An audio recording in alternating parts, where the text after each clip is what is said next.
आज हम first year में बायो में टॉपिक जगत फंजाई के बारे में पढ़ेंगे, यानी जिसे हम कवक जगत कहते हैं। कवक जगत में जो पादप आते हैं वो पाणहार्यून रहित होते हैं और थैलोफाइट होते हैं। पाणहार्यून रहित और थैलोफाइट होते हैं। थोड़ा सा इसका इतिहास बताते हैं आपको। कवक विज्ञान यानी कि जो कवकों का अध्ययन है वो माइकोलॉजी के अंतर्गत किया जाता है, कवक विज्ञान के अंतर्गत किया जाता है। और कवक विज्ञान का जो जनक है वो पी एंटोनियो मिचेली के लिए कहा जाता है। पी एंटोनियो मिचेली के लिए कहा जाता है। इन्होंने एक अपनी पुस्तक लिखी थी जिसका नाम था नोवा प्लांटेरम जेनेरा, जिसमें इन्होंने 900 जातियों का अध्ययन किया था, 900 जातियों के बारे में बताया था। और अपने जो भारत में कवक विज्ञान का जो जनक है वो ईजे बटलर के लिए कहा जाता है। यहाँ पर ईजे बटलर के लिए कहा जाता है।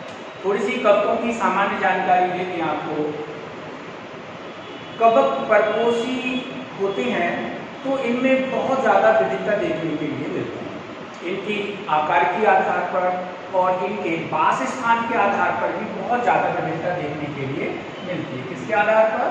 आकार की यानी कि मॉर्फोलॉजी के आधार पर और इनके हैबिटेट यानी कि वास स्थान के आधार पर इनमें विविधता, इन बहुत सारे प्रकार यहाँ पर देखने के लिए मिलते हैं। जैसे मशरूम आप लोगों ने खाया होगा, मशरूम। तो मशरूम एक कवक है। बरसात के दिनों में आपने देखा होगा टॉस्ड्यूल उगाता है इस तरीके, ठीक, जिसको हम छत्र कहते हैं। इस तरीके की संरचना एक उगाती है, ये भी एक कवक है, टॉस्ड्यूल कहते हैं इसके लिए। आपने देखा होगा कि सरसों की पत्तियों पर सफेद सफेद व्हाइट रस जैसी संरचना बन जाती है, तो वो भी एक कवक है। बियर, डबल रोटी जिस चीज से बनाई जाती है यानी कि ईस्ट एक प्रकार का कवक है। ईस्ट एक प्रकार का कवक है। ऐसे आपने सुना होगा एंटीबायोटिक औषधियों का नाम सुना होगा। तो सबसे पहली जो एंटीबायोटिक है वो एक कवक से प्राप्त की गई थी जिसे हम पेनिसिलिन कहते हैं, जो कि पेनिसिलियम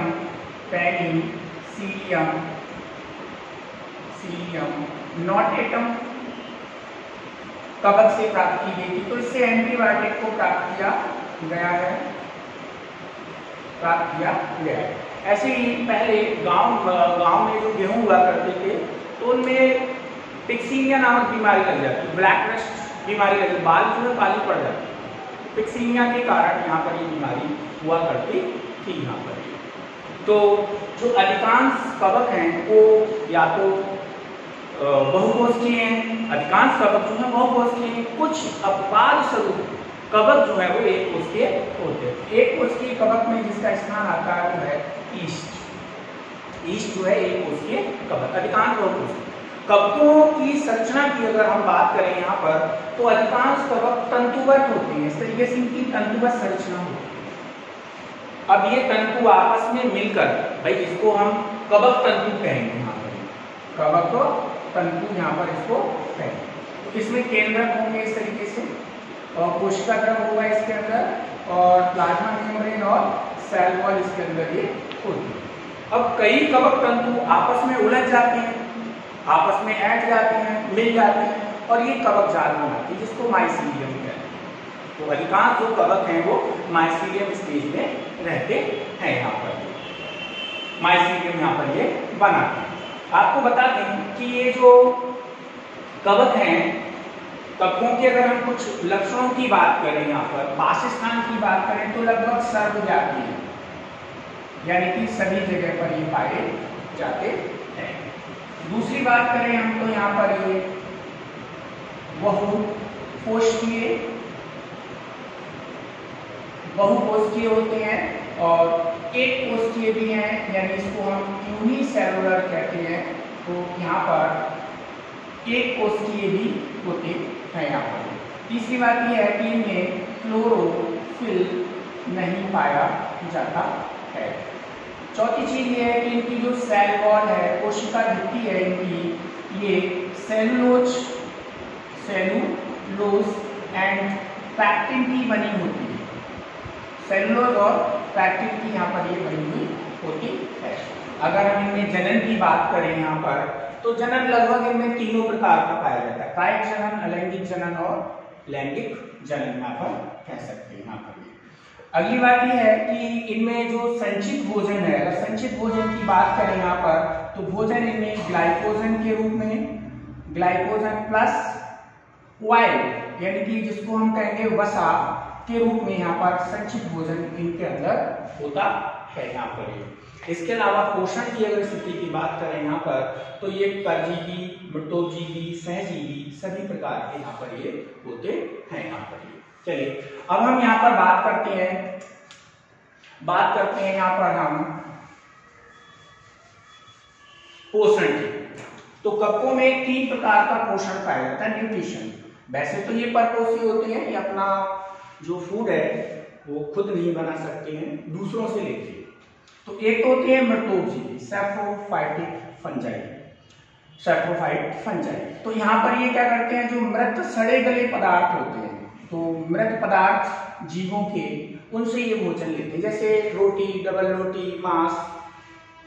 रोटी डबल रोटी पर आपने देखा राइजोपस कवक रोग आता है, राइजोपस कवक रोग आता है। दूसरा ब्लैक मोल्ड इसे कहते हैं। ऐसे ही छत्रक, मशरूम, ये सारे के सारे मृतोजीवी कवक यहाँ पर ये कहलाते हैं। दूसरे आते हैं परजीवी कवक। तो परजीवी कवक क्या होते हैं, ये जो कवक हैं जीवित पर रहते हैं और उससे अपना भोजन लेते हैं, इसलिए इन्हें परजीवी कहते हैं और दूसरा उन्हें हानि भी पहुंचाते हैं।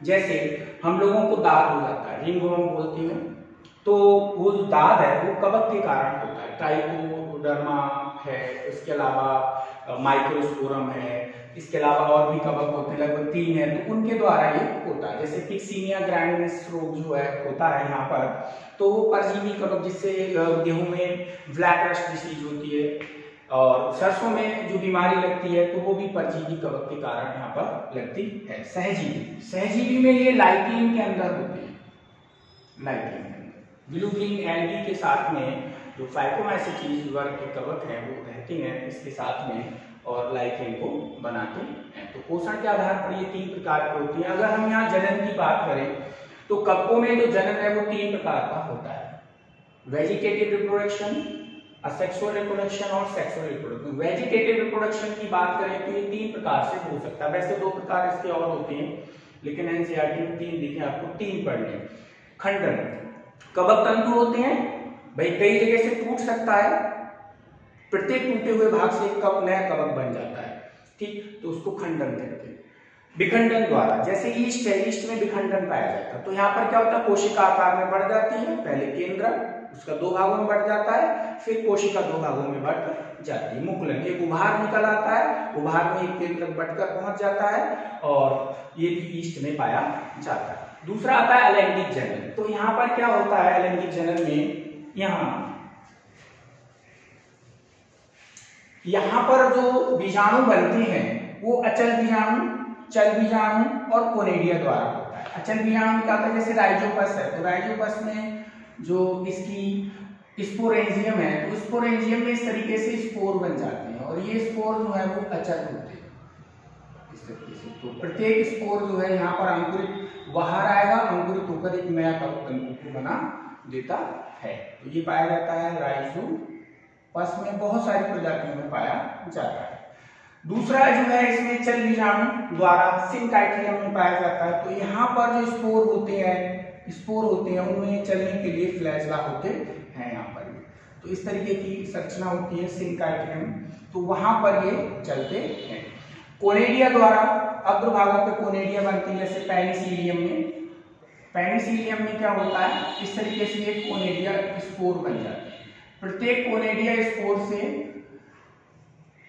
बन जाते हैं, प्रत्येक कोनेडिया स्पोर से एक नया कवक तंतु बन जाता है, नया कवक बन जाता है यहाँ पर। उसके बाद आता है लैंगिक जनन। तो लैंगिक जनन जो है कवकों में ऊस्पोरा द्वारा, एस्कस स्पोर द्वारा, वेसिडियो स्पोर द्वारा होता है यहाँ पर। ये आपको बता दें आगे, लैंगिक जनन में यहाँ पर 3 चीजें होती हैं। प्लाज्मोगैमी, सबसे पहले 2 तंतु दो संरचनाएं आएंगी, क्योंकि यहाँ पर जो जनन अंग है उनके ऊपर कोई आवरण नहीं होता है, तो दो संरचनाएं आती हैं, तो उनका कोशिका द्रव आपस में मिल जाता है। तो कोशिका द्रव की मिलने को यहाँ पर प्लाज्मोगैमी कहते हैं, यानी कोशिका द्रव का संलयन हो जाता है। अब कोशिका द्रव का संलयन हो जाएगा तो उनके केंद्रक होते हैं, केंद्रक आपस में संलयन करेंगे तो उसको कैरियोगैमी कहते हैं। और तीसरा आता है मियोसिस। अब जो केंद्रक बन गया उस केंद्रक में अर्धसूत्री विभाजन होकर बहुत सारे केंद्रक उसके अंदर बनेंगे, कई केंद्रक उसके अंदर बनेंगे, तो उसको मियोसिस कहते हैं, अर्धसूत्री विभाजन कहते हैं। लेकिन आपको एस्कोमाइसिटीज वर्ग के जो कवक होते हैं उसमें किसी भी कोशिका के अंदर दोनों जो केंद्रक है वो अलग अलग होते हैं। इस तरीके से इस स्टेज को टू एंड कहते हैं, दो केंद्र के अवस्था इसके लिए कहते हैं यहाँ पर। तो ये था कवकों के कुछ सामान्य लक्षणों के बारे में। अब हम इससे आगे कवकों का वर्गीकरण के बारे में पढ़ेंगे। यहाँ पर जगत फंजाई का वर्गीकरण, तो कवकों को यूमाइसिटीज में रखा गया है, ठीक है, और यूमाइसिटीज को 4 वर्गों में बांटा गया है। तो यहाँ पर इसमें कितने वर्ग हैं? 4 वर्ग। पहला वर्ग है फाइकोमाइसिटीज, दूसरा है एस्कोमाइसिटीज, तीसरा है बेसिडियोमाइसिटीज और चौथा है ड्यूटेरोमाइसिटीज। अब हम एक एक का अध्ययन यहाँ पर कर लेंगे। सबसे पहली बात यह है कि ये कवक कहाँ कहाँ पाए जाते हैं? जलीय आवासों में पाए जाते हैं, सड़े गले पदार्थों में पाए जाते हैं, पौधों पर परजीवी रूप में पाए जाते हैं, पौधों पर जो परजीवी रूप है उसमें भी ये पाए जाते हैं। अब बात आती है कि इनका जो कवक जाल है कि वो अपटीय होता है। अपटीय का मतलब है कवक जाल जैसे इस तरीके से जा रहा है तो उसमें इस तरीके से बहुकेंद्रीय अवस्था होगी, कोई बीच में दीवार यहाँ पर ये नहीं होगी, इसलिए अपटीय कवक अपटीय होते हैं और बहुकेंद्रीय यहाँ पर होते हैं। अगली बात यह है कि इसमें जो अलैंगिक जनन है वो अचल बीजाणुओं द्वारा यहाँ पर ये पाया जाता है। इनमें लैंगिक जनन भी पाया जाता है। अब इसमें न्यूकर नामक कवक आ जाता है, राइजोपस कवक आ जाता है, एल्बियो नामक कवक आ जाता है। राइजोपस जो है रोटी पर उगने वाला कवक है, रोटी पर उगने वाला कवक है, इसको ब्लैक मोल्ड कहते हैं, ब्लैक मोल्ड के नाम से इसको जानते हैं यहाँ पर, ब्लैक मोल्ड के नाम से इसको जानते हैं, ठीक। एल्बियो जो है सरसों के ऊपर परजीवी रूप में पाया जाता है, तो परजीवी कवक के रूप में इसको कहते हैं। अब दूसरा वर्ग जो आ जाता है इसका वो है एस्कोमाइसिटीज। तो एस्कोमाइसिटीज के जो कवक हैं इनको थैली फंजाई यानी कि सैक फंजाई के नाम से इनको जानते हैं। सैक का मतलब होता है थैला, ठीक, तो सैक फंजाई के नाम से जानते हैं। तो ये जो कवक है एक कोशिकीय भी होते हैं और बहुकोशिकीय भी होते हैं। इनका जो कवक जाल है वो शाखित होता है, यानी बहुत सारी शाखाएं कवक में से कवक तंतु से निकलती हैं। और ये जो कवक हैं वो पटीय होते हैं, यानी कि कवक जाल में बीच बीच में पट पाए जाते हैं। तो कवक जाल जो है यहाँ शाखित और पटीय होते हैं और इनमें अलैंगिक जनन पाया जाता है। तो अलैंगिक जनन यहाँ पर कोनेडिया द्वारा पाया जाता है। तो कोनेडियोस्पोर के ऊपर बनते हैं और बाहर जाते हैं, यानी बाहर की तरफ भी बनते रहते हैं।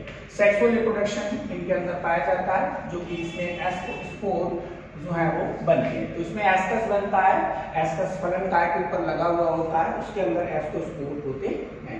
तो यहाँ पर एस्परजिलस क्लेविसेप्स न्यूरोस्पोरा कहते हैं। न्यूरोस्पोरा नामक जो कवक है इसके ऊपर केंद्रक संबंधी खोजें, कोशिका द्रव संबंधी खोजें की गई है। मॉरल जो है फल जो कवक है इनको खाया जाता है यहाँ पर। उसके बाद आ जाता है तीसरा प्रकार, यहाँ पर बेसिडियोमाइसिटीज कहते हैं इसके लिए। तो बेसिडियोमाइसिटीज को यहाँ पर पफ बॉल कहते हैं, पफ बॉल कवक कहते हैं। इनका जो कवक जाल है वो शाखित होता है और पटीय होता है। इनमें कायक जनन पाया जाता है, वो जनन खंडन द्वारा होता है। इनमें लैंगिक अंग नहीं होते हैं, लेकिन इनमें प्लाज्मोगैमी तंतुओं के जो प्लाज्मोगैमी है वो इनके अंदर पाई जाती है। प्लाज्मोगैमी वही 3 चीजें, प्लाज्मोगैमी, कैरियोगैमी और सूत्री विभाजन जो है इनमें पाया जाता है। तो यहाँ पर बेसिडियोस्पोर पाया जाता है। इसके ऊपर 4 बेसिडी बीजाणु भी बनते हैं यहाँ पर। इसमें एगेरेकस आता है, ऑस्ट्रेलेगो आता है और अक्सिनिया आता है, जो कि गेहूं में बीमारी को उत्पन्न करता है। उसके बाद आता है ड्यूटेरोमाइसिटीज। तो ड्यूटेरोमाइसिटीज को भी कवक जगत के अंतर्गत रखा गया है। तो इन्हें अपूर्ण कवक कहते हैं। ठीक, इनमें केवल काय जनन और अलैंगिक जनन पाया जाता है, इनमें लैंगिक जनन नहीं पाया जाता है। यहाँ पर इसमें अल्ट्रोनेरिया और ट्राइकोडर्मा नामक कवक जो है वो आते हैं यहाँ पर। ये तो इस तरीके से आपका टॉपिक पूरा हुआ।